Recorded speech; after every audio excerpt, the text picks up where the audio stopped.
తంజావూరు, తిరుచిరాపల్లి, చిదంబరం, మదురై, కంచి, రామేశ్వరం, ఇలా ఎటు చూసినా దివ్యక్షేత్రాలే దర్శనమిస్తాయి.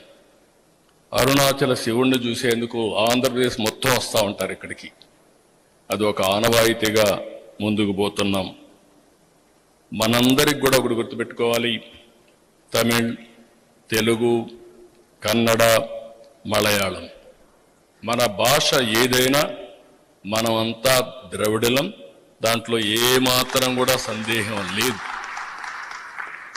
నేను ఈ ఐకమత్యాన్ని తేవడానికి ఎన్టీ రామారావు గారు ప్రారంభించినటువంటి కుప్పంలో ద్రవిడ యూనివర్సిటీని ప్రారంభించాం. ఎందుకంటే 4 రాష్ట్రాల యొక్క ప్రభుత్వాలు అక్కడ ప్రాతినిధ్యం ఇవ్వాలి. ఒక పక్క తమిళనాడు కృష్ణగిరి ఉంది, ఇంకొక పక్క కర్ణాటక కోలార్ ఉంది. కేరళను కలుపుకొని మన సంస్కృతి సాంప్రదాయాల్ని కాపాడుకోవడానికి ద్రవిడ యూనివర్సిటీ కూడా స్టార్ట్ చేశాం. ఈరోజు ఒక్కసారి గతానికి వెళ్తే మద్రాస్ ప్రెసిడెన్సీ మనం అందరం కూడా కలిసి ఉన్నాం.